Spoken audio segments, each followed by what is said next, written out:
Gak semua bid'ah sesat. Yang sesat itu sebagian besar bid'ah sesat. Baik, terima kasih.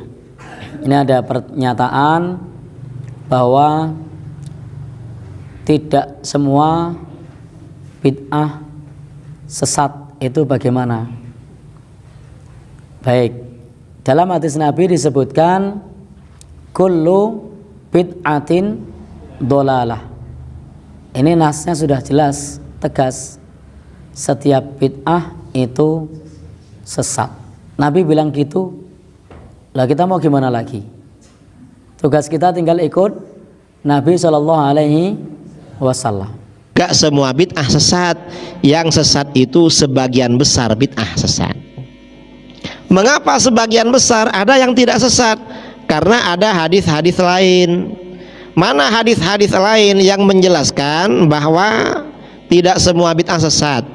Contohnya hadis riwayat Imam Muslim.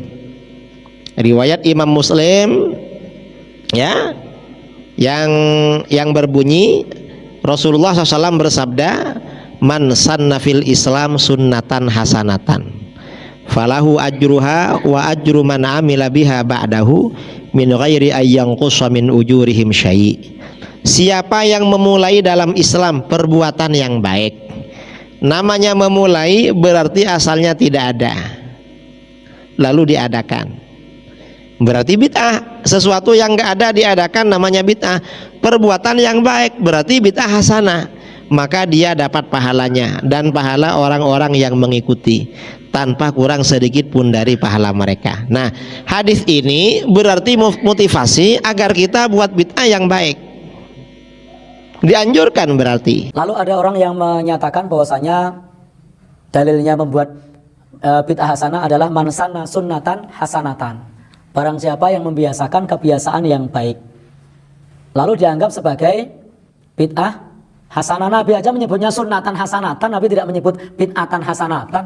Sejak kapan Nabi menyebut man sanna bid'atan hasanatan? Nabi menyebutnya man sanna sunnatan hasanatan. Nabi tidak menyebut man sanna bid'atan hasanatan. Sejak kapan Nabi mengatakan man sanna bid'atan hasanatan? Nabi menyebutnya man sanna sunnatan hasanatan. Barang siapa yang membiasakan kebiasaan yang baik, sunnah hasanah, dia menunjukkan kepada kebiasaan yang baik, sunnah di sini. Falahu mislu ajru man amila biha, maka dia mendapatkan pahala serupa orang yang mengamalkannya. Contoh, kita mengajarkan sholat sunnah untuk dibiasakan, membiasakan sholat sunnah misalnya, maka banyak yang mengikutinya, maka dia mendapatkan pahala sejumlah yang mengikuti. Dia menyampaikan tentang sunnah Nabi, sunnah qiyamul lail, dia sampaikan, banyak yang mengikuti, maka pada saat itulah pahalanya mengalir. Ini sunnah hasanah. Ada orang tidak membiasakan zikir, membaca dengan zikir yang dituntunkan, lalu dituntunkan zikir yang benar begini, diikuti oleh orang banyak, maka ini namanya sunnah hasanah. Nah, ini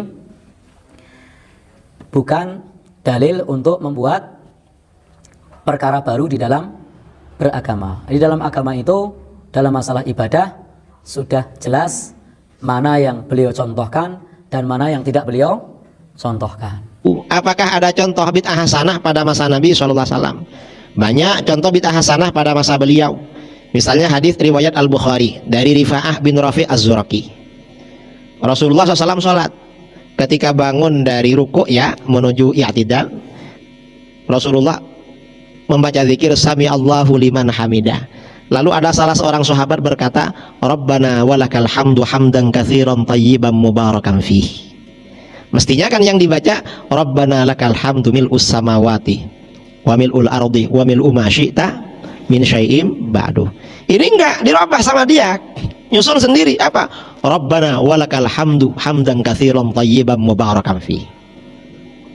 Selesai sholat, Rasulullah tanya, manil mutakallim, siapa tadi yang baca zikir baru bikinan sendiri? Ana ya Rasulullah, saya, katanya.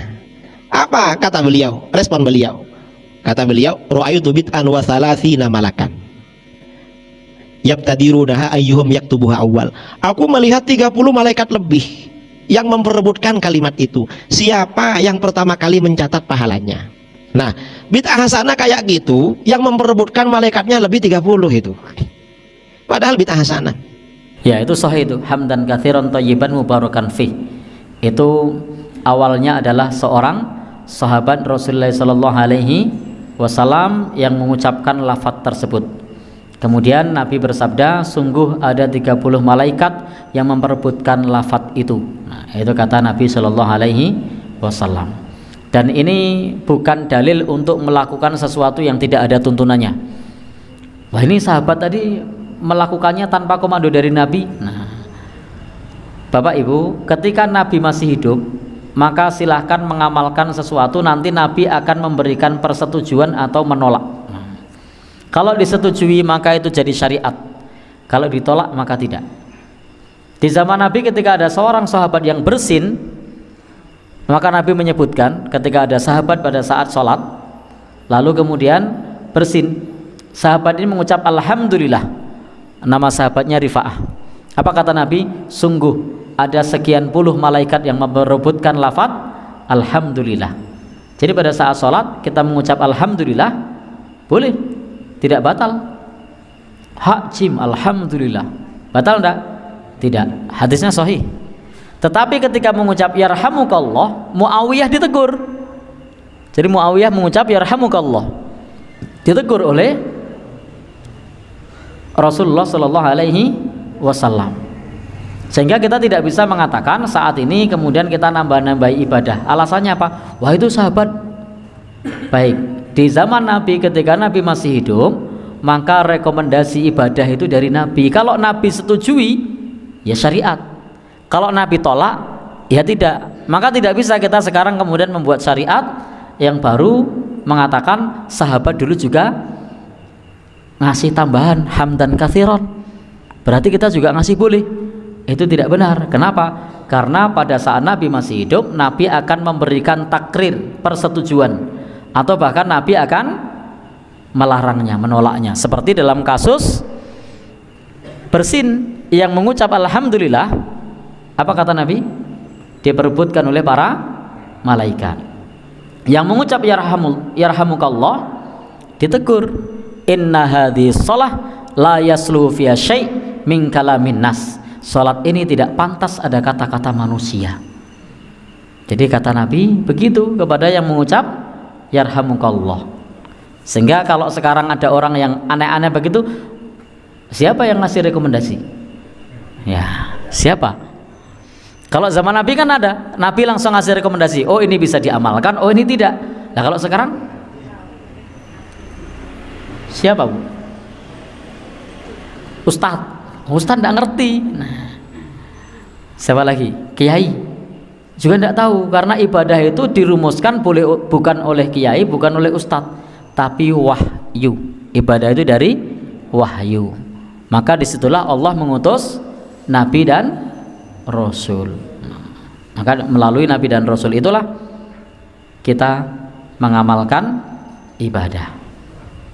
Baik, jadi yang tambahan dalam lafaz doa i'tidal itu hadisnya sahih, yang awalnya adalah apa yang dilakukan oleh sahabat Rasulullah SAW yang disetujui oleh Nabi. Monggo kalau mau mengamalkan itu.